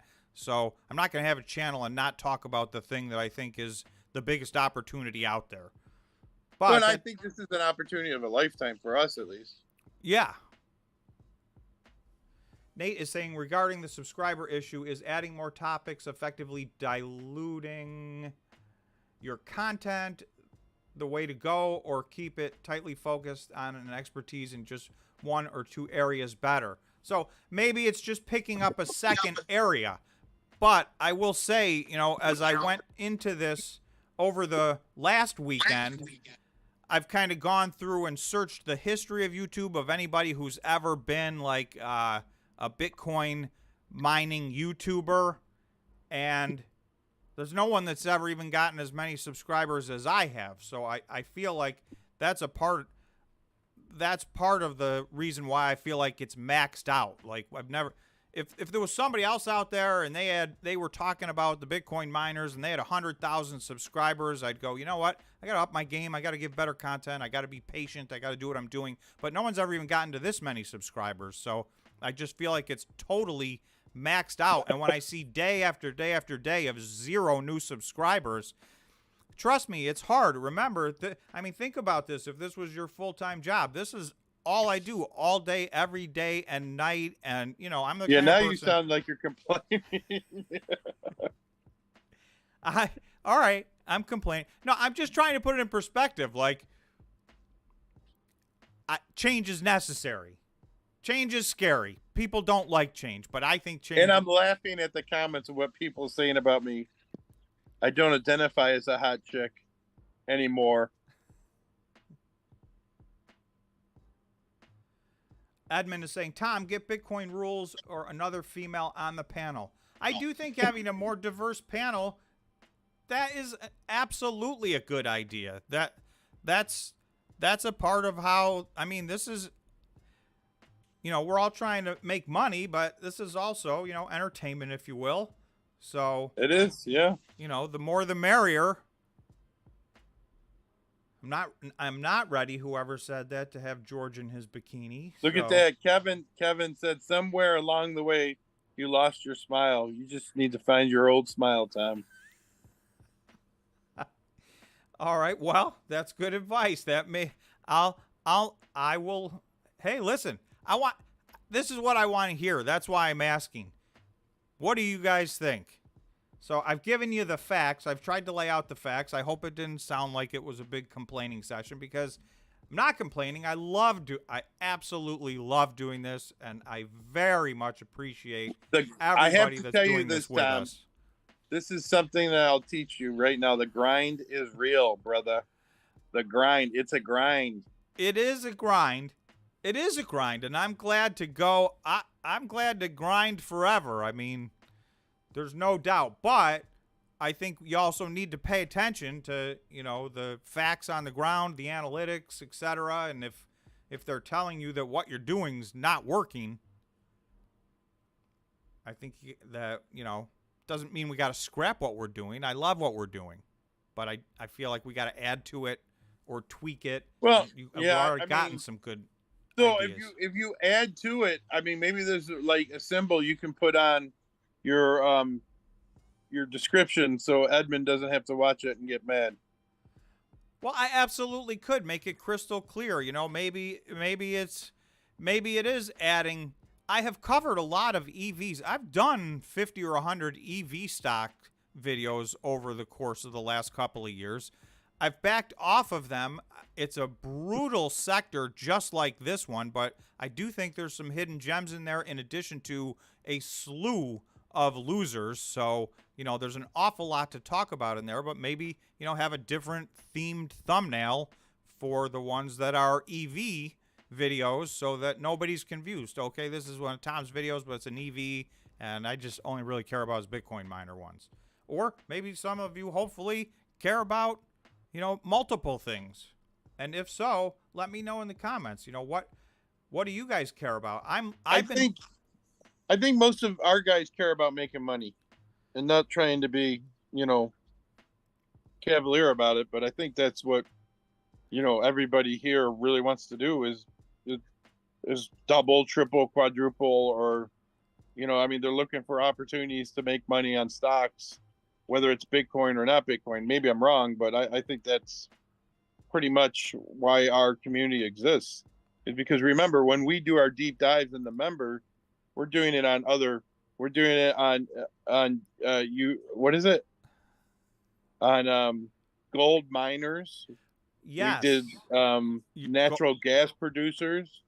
We did uranium, supermarkets. We did coffee Ukrainian. shops. Yeah. Right. We're mostly not Bitcoin. I think I did one Bitcoin video for the members. So you're right. The members are much more focused on making money. And we have a lot of, I'm going to call it expertise. I'm not trying to put that on anybody, but we have a lot of people with a lot of experience in industries that I don't have a lot of experience in. Right. So bringing that into the fold, I think, has been very, very helpful to all the members. So that's what I want to keep doing. I want to keep, we try to practically give away the membership so that we can grow the group, because I think everybody's winning in that group. So thanks again to all the members. I see a bunch of members on the stream right now, so much appreciated. And yes, I think we're here to make money. Ultimately, we're here to make money and have fun. Edmund, that's awesome, Edmund, that you got. And I think that we don't, Tom, here's the other thing, and can I be frank with you? Absolutely. I prefer you be George, but for now you can be frank. Okay, today I'm going to be frank with you. It's people have a hard time promoting themselves because they don't think that people want to hear that. I'm the exact opposite. If I don't promote myself, nobody's going to promote me. So take that for what it's worth. So I would talk about successes that you've had and do a recap. And then even say, like this video or subscribe to this channel. But I think people are subscribing. I think that YouTube is doing something though. Because you've been at the same level for over a month now, right? Right. And that's never happened to us ever. Yeah. That's what I'm saying. Like if this was a day or 3 days or a week or 10 days, I wouldn't be talking about it, but it's now a long enough trend that I can see there's a fundamental shift. So we got to react and. Yeah, you should be. Somebody's saying you should be a shill for other cryptos. I'm adding words in their vocabularies, but. Nate's saying gold and silver and gold miners, and that's a big interest to me. All the real world miners, not the Bitcoin miners. I think there's some massive, massive opportunities out there. There's some small cap, potentially high growth, and I like these. It's not my whole portfolio, but it's what we talk about the most. Like, for instance, one of my highest conviction plays right now is PayPal. But I feel like there's absolutely nobody that wants to hear a PayPal video. It's a large cap stock. It's boring. So I don't make PayPal videos, but you got to have some of those in your portfolio. But there's other ones. There are a lot of other opportunities besides Bitcoin miners. So if I'm going to try some different things. So I would ask everybody to bear with me. Let me know what's working. Let me know what's not working. Feel free to give me recommendations. Maybe you need to get me off the channel. I don't think that's the answer. What are you trying to free up some of your time, George? Hey, I'm just keeping it real, brother. Maybe it's like I'd watch that, but it's that damn freaking George. I don't. He's an idiot. I'm pretty sure that's not it. Okay, I DEFCON don't mind. DEFCON 2 I'll take said. one for the team. I don't know who this person is, but Yeah. DEFCON 2 said be like Jordan Belfort. So I guess I'll have to look that person up. Be like Michael Jordan. I'm afraid that's outside of my ability. I wonder if you should do shorter videos. Maybe you should do shorts. Shorts? I think shorts are a way to get people into your world, so to speak. Well, that could broaden the reach, doing some shorts. Yeah. Stephen I English honestly think you need to go nuts on Twitter. I mean, it's been good with Elon Musk, getting rid of the bots. But how about this one? I don't know. I just heard this stat the other day on the news, and that was 50%. 50% of all the people writing comments online are bots.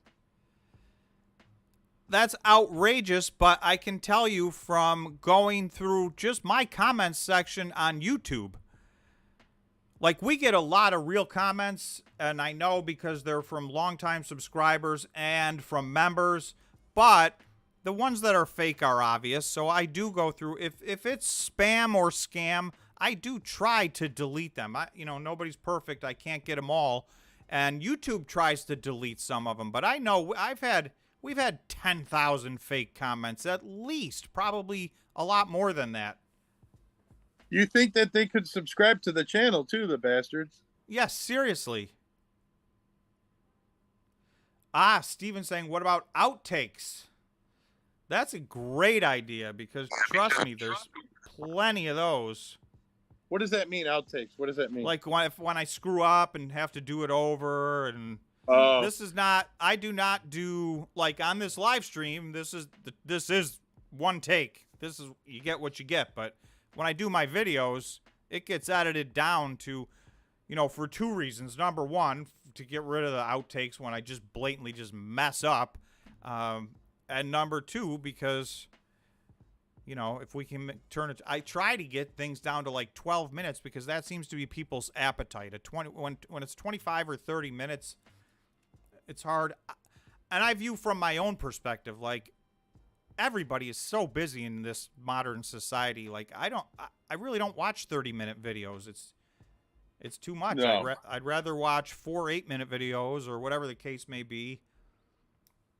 Yeah, JD, I agree. He was picking on me, JD. The April Fool's video was amazing. Well, thank you, JD. I appreciate it. I mean, maybe I just need to do more fun stuff and clown around and get some... Tom, run down to Miami tomorrow and just go out front and just ask people questions. And don't even go into the conference. Oh, go to Bitcoin and just go there and just do man on the street questions. People, why are you in Bitcoin? Why do you like Bitcoin? What's the best thing about Bitcoin? Yeah, right. I'm serious. People love to talk at Bitcoin. Edmund saying Iris Management has been in power business for years. Ditto on Wolf.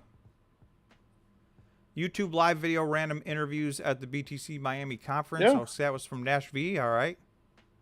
That's a good idea. You might have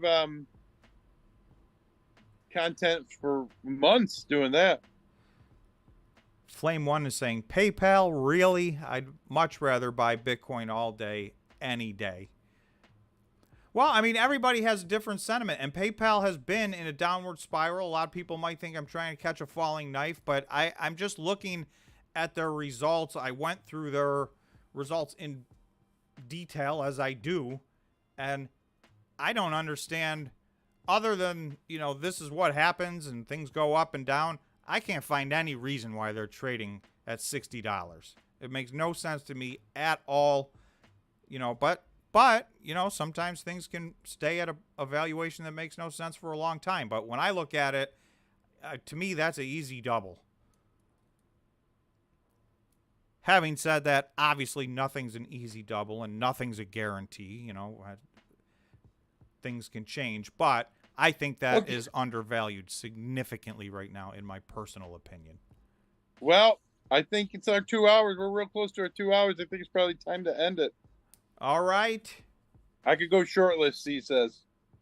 Love the stream. George being short. I do that. It don't bother me any. I got man boobs. I'm the missing link. The answer is not for George to go shirtless. Whose idea was that? See. Nash V said 12 minutes is a good target time frame. So thank you. I feel like that's what I try to keep it to, because that's my own. I'm just going for my own attention span. This is the honest truth. And you got to read Darren's comment.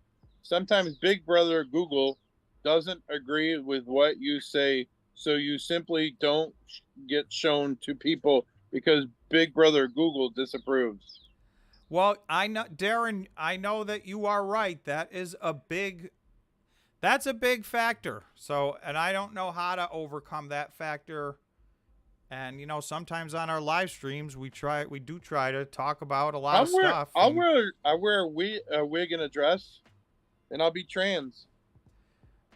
Jay, to your point, Jay Shim said, need more interviews. So I skipped the Bitcoin conference in exchange for the fact that I will be doing interviews once a week going forward. I'd like to talk to everybody again. We have all their new financial information. So I really, it's time to get everybody back on the channel, and I do want to refocus on that. So thanks for the recommendation, and I do plan on doing that.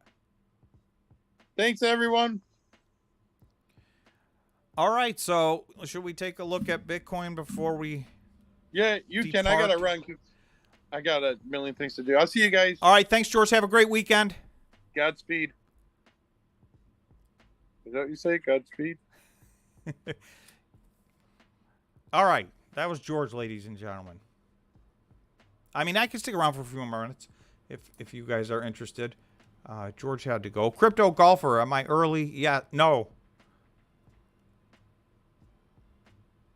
Stephen English said, if that's true, try other providers outside of YouTube. So I did talk about going on to, and I just saw some of my so I watch several YouTube channels that do reaction videos to music and to movies, and I enjoy those a lot. I'm the target audience, I think. It's older, you know, they're looking at movies and music from the 70s and the 80s that, you know, they've never heard or never seen. So, you know, you get to see somebody's first reaction to a song, you know, that you may know is one of the all-time great, you know, most famous songs of all time, but, you know, they've never heard the song before. So it's fun, but you know, they just got 2 strikes in 1 week, and they're about to get kicked off of YouTube. So they're talking about moving to Rumble, and I've seen a lot of people talk about moving to Rumble. But when I did bring that up one time, and everybody here was like, what is Rumble? I never even heard of Rumble. So I don't know. You know, maybe creating a backup scenario. I mean, I don't know.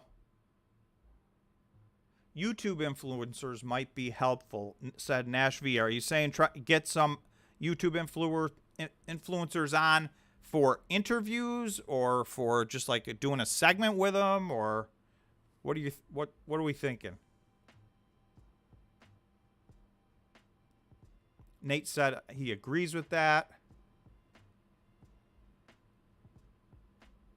All right, Jay said, just bought PayPal September, $70 calls. So somebody's on the same page as me. And that's why I don't see, I bring up PayPal and right away people are like, boring, awful. So that's why I don't do videos on PayPal.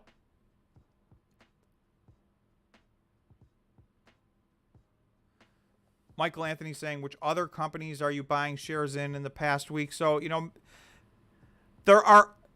I would like to broaden. I actually think I've narrowed the scope of this channel over the last year. We were talking about more things. And, you know, I would say 65% of my videos were Bitcoin, and now it's probably 90% of my videos. So, you know, just going back to that type of a mix could be enough to start to get new people in. You know, I did an NVIDIA video, I don't know, 2, 3, 4 months ago. Time flies, I can't remember. And that got like 100 new subscribers. So, you know, yet my video from a couple of days ago, which everybody seemed to like, got 0 new subscribers. So, you know, maybe it's just about different audiences.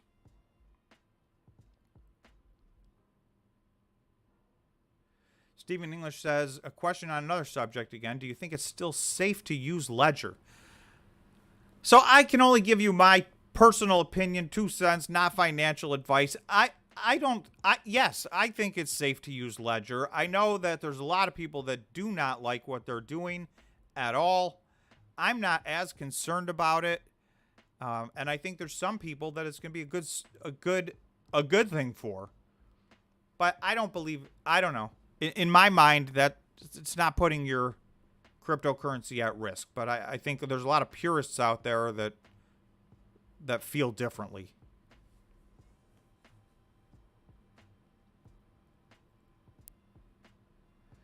Gary said, Marathon doesn't have a lot of boomer followers, so they will watch video but won't subscribe. That could very well be it. Nate said, whatever you decide, I'm a fan, rooting for you and your success. Thank you, Nate. I appreciate it. I mean, that's all I'm going for. And if I've come across as though I'm complaining, I take it back, because I'm not complaining. I'm just reaching out to let you guys know some change is going to happen, because it makes no sense to keep doing the exact same thing when you know with certainty it's not working. So that's all I'm saying. Doesn't mean I want to, ditch Bitcoin miners and change everything. And I do need to update my thumbnails. We're going to do that as well. They've been used to death.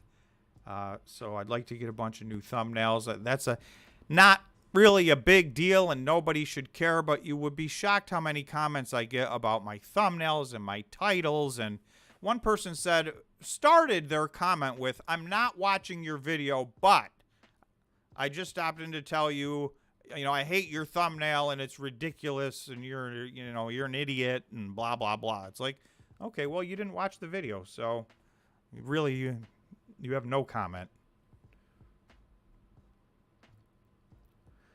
Let's see. Nash V, to help identify gaps in your promotional efforts, not as someone to interview. Oh, I see what you're saying. And in other words, behind the scenes, get a hold of some of the other larger, I hate this word, but influencers, YouTubers, and maybe talk to them and get some suggestions. That's a good idea. Nate said, the Ledger debate has caused me to learn something. Apparently, Trezor is open source, but Ledger is not.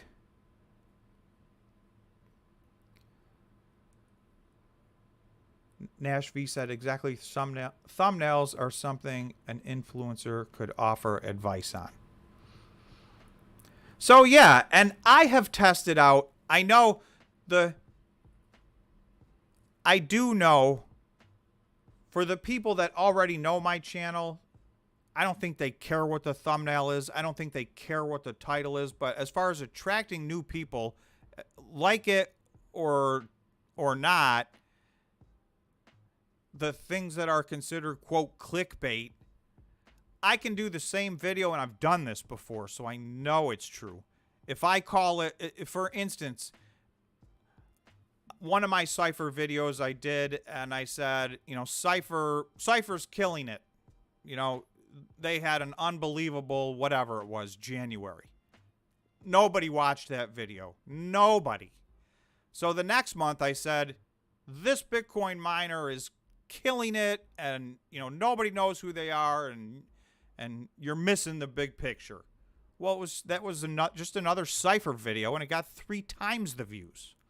So it's not that I like clickbait, but if I tell somebody Cypher, automatically, if they don't know them, they tune out. And there's other people who go, you know, let's say I say, oh, Bitfarms had a great April. There's some people in their mind, that's the extent of the information that they're interested in. So they don't even want to watch the video. They go, oh, well, there's the title. He told me what he's going to talk about. So Bitcoin good, moving on.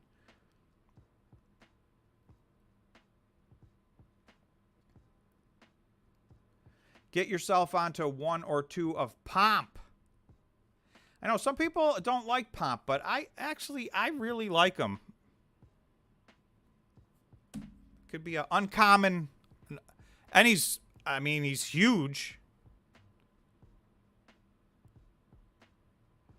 Gary said, I think the members post on StockTwits. I do all the time, so thanks. I appreciate that. I know that helps. StockTwits is definitely a big venue to draw people in. At the very beginning, I used to try and interact on Reddit, but that was a nightmare for me, so I gave up. Nate saying on Pomp's show as a visiting miner expert. Yeah, I could definitely reach out. I mean, those are great ideas.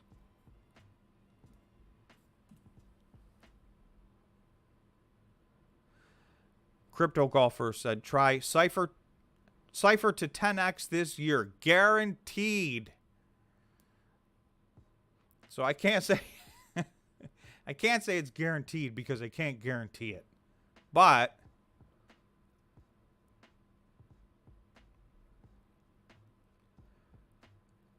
on StockTwits, I think I'm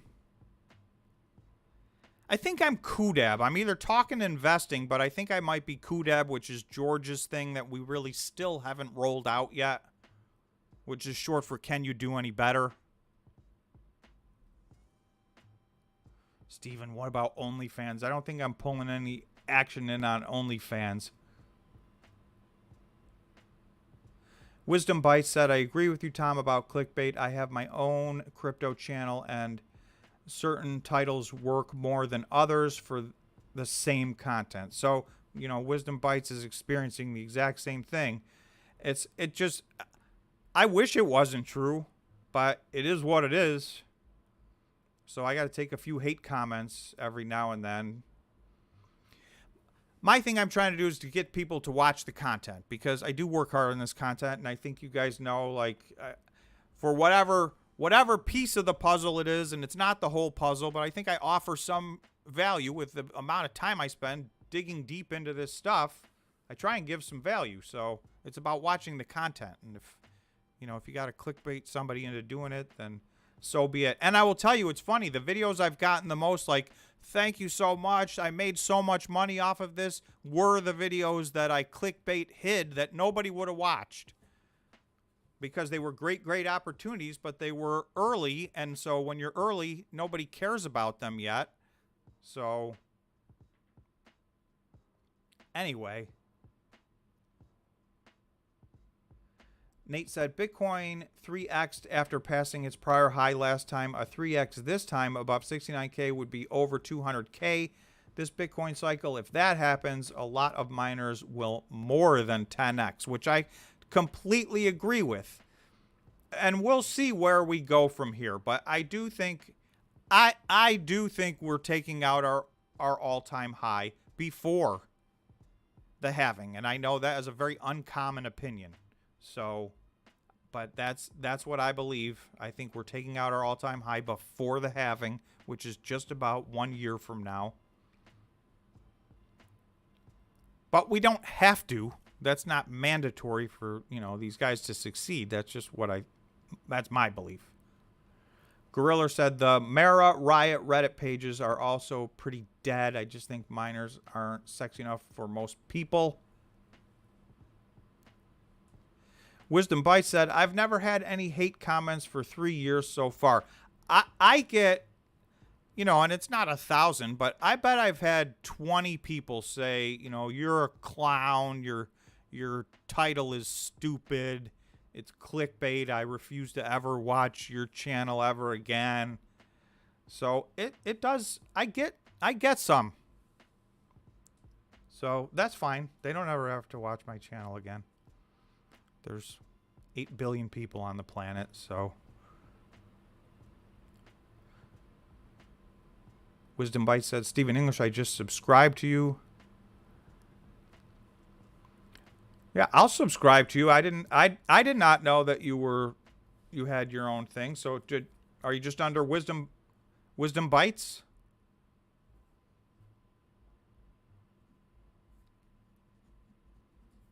Definitely. Love to hear your channel.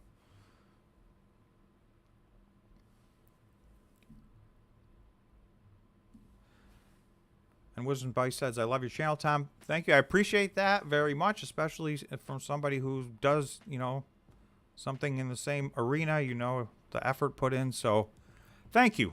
Very much appreciated.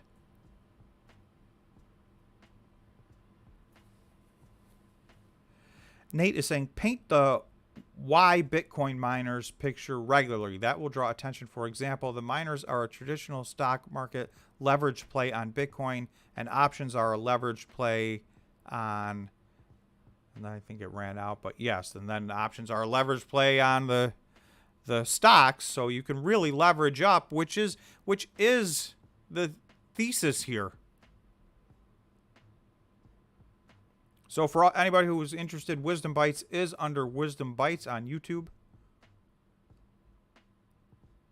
And Wisdom Bites covers Bitcoin miners as well, so I'd be interested to check that out for sure.